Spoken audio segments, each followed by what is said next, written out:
it's your favorite makeup artist, Darby Elegant. So you're welcome to today's class. In today's class, we're going to be starting with skin prep. Yes, skin prep. So first of all, to begin your makeup, we're going to be starting with a blade. Yes, we're going to be using this to carve our brows. Yeah, whether you've got a bushy brow, whether you've not, your brows are not well carved, this is going to help you. And we're going to be starting with the razor blade. The first thing to do is, after getting a razor blade like this, you'll be breaking this into two, like this.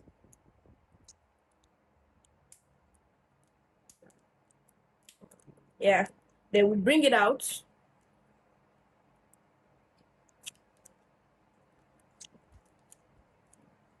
And this is how it is.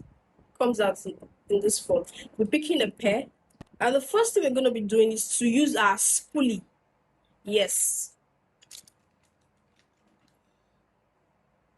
This is my set of brush. I'll be picking out my spoolie.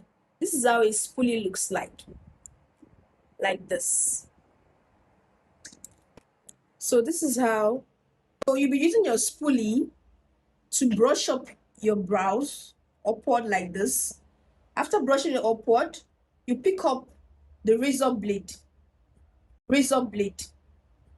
like this. The sharp side, you're going to be using the sharp side to carve your brows. Then you pick it up like this to take off some excesses, just like this.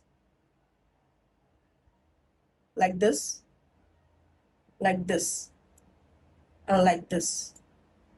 So you'll be carving it, you won't be carving it in a vertical form. To be going upward from up, down, like this. Then now we're going downwards, like this, and like this. I don't like shaving off too much of your brows because we still want to look natural. Then after that, you pick up your spoolie again and brush downwards, like this. Once you're done, you take your blade again to carve off the remaining excesses downwards. We're only shaving off the excesses because we want to shave the whole of our brows. Now you'll be using the sharp side to carve like this. Now I don't have hair around this axis. This is where my excesses are. Now you'll be taking like this, taking your blade like this to carve this way. Like this, like this, like this, like this, like this, and like this. So this is giving us a natural brow. When you're done, you take up your spoolie again and lift this way. After lifting this way, I have got some excesses over here,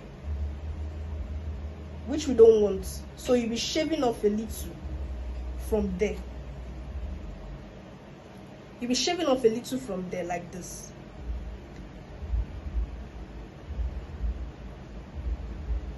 So now we've got our brows naturally carved.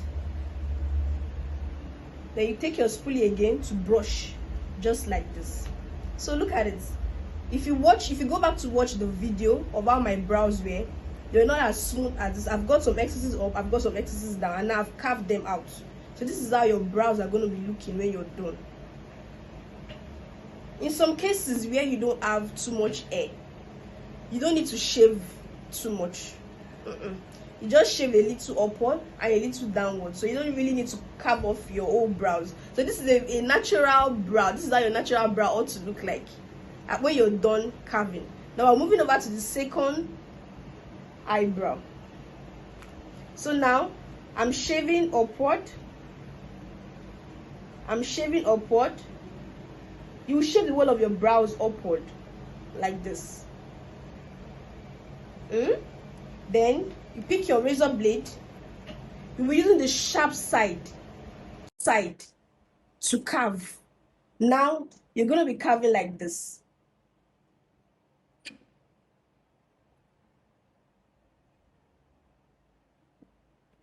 Now we are going slantly.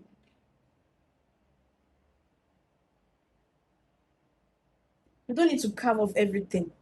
Simple like that. So now if you look at this very well, this second eyebrow here, the excess hair have been carved out. Look at it, carved out.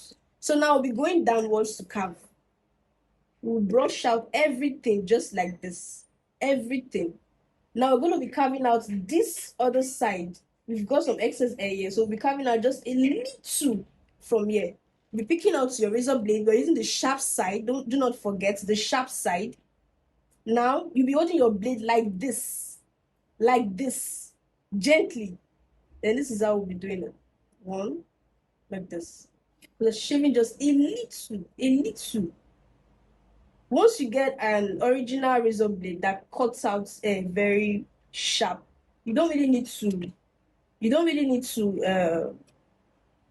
struggle to shave your brows. Now we are done carving out the excess hair. Then you go again with your spoolie and brush out just like this. After brushing out, we'll also be shaving off this little part to get a well structured eyebrow. So yeah, and that's all.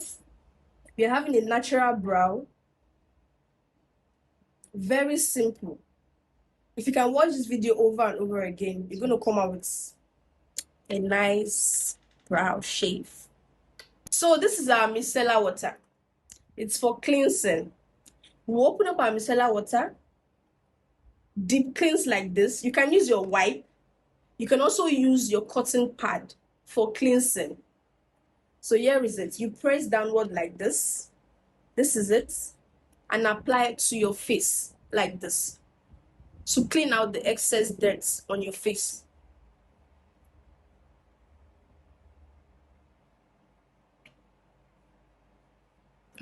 Gently like that. So we are cleansing out the dirt on our face.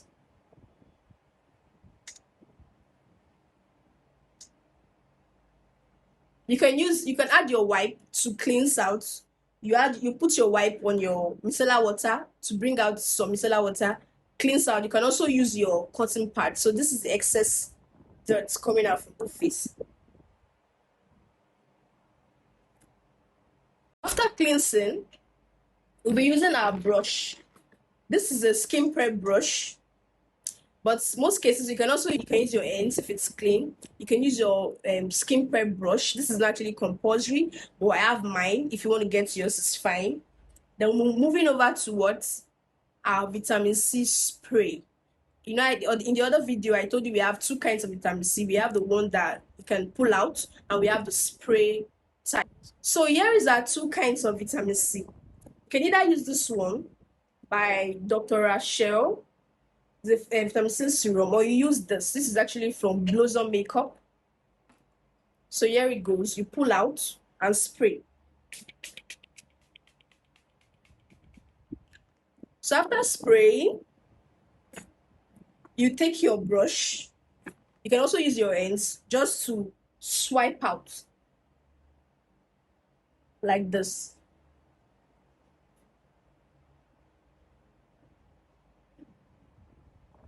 After swiping out, you wait for some time. For every skin prep you apply, you wait for some minutes for it to go into your skin. Yeah. For it to go into the canvas, for it to go into the skin, wait for some minutes. You don't rush out. If you rush your skin prep, your makeup doesn't come out so fine. It won't come out the way you want it to look, choked and cakey. But with this, following this, because the skin prep is the main reason for your makeup. Once your skin prep is okay, once you follow the right process for applying your skin prep, your skin work is going to be coming out so fine. So after that, you take your moisturizer. This is Cetaphil moisturizer. You can also use once your hands are clean, you can apply a little on it like this.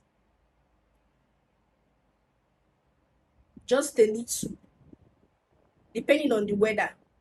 If the weather is so hot, putting too much of moisturizer isn't good enough, because in makeup, little is more in makeup. So once you pick your moisturizer like this, you apply to your face like this, pick again like this, pick again like this, pick again this way.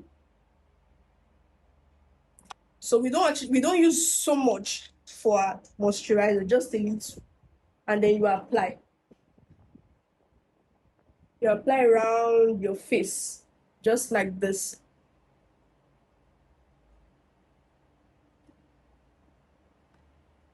You can also use your hand if your hand is clean.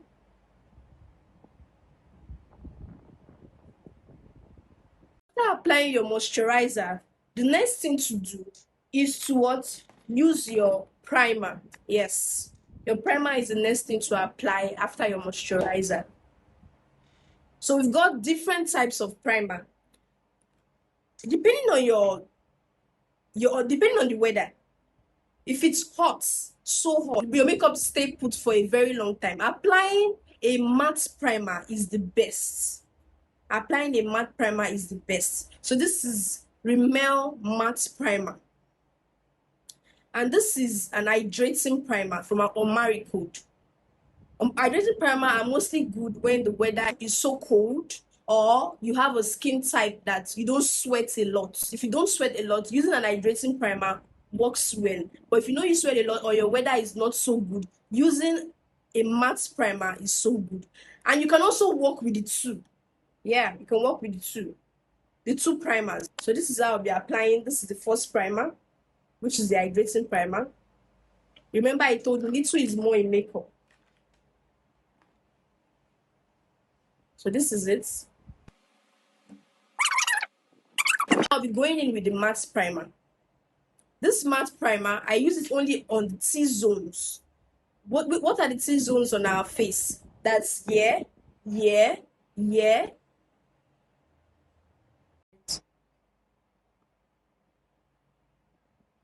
Once you can follow these processes in makeup, your makeup comes out so nice.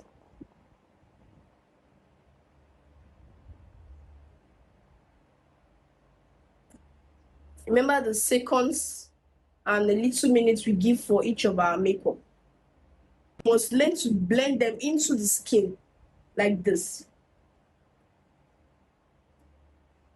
When applying makeup, you do it fast, mostly the skin prep, to avoid it coming out in white color. This particular primer too can also be applied on the brows.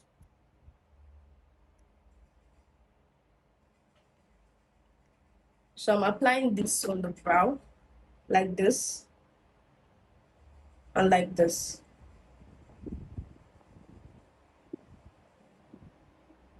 I've applied the skin prep on my face and it's not noticeable. No white ash lines. Everything just sinks into the skin.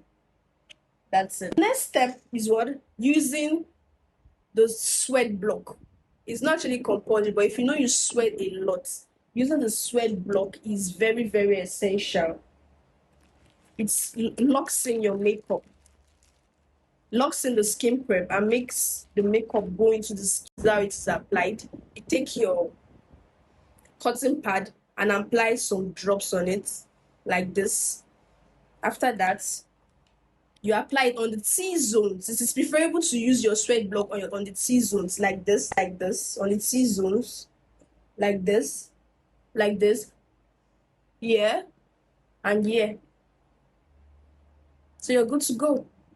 When you apply this particular product, you notice that area looks dry, but do not worry, that is its work.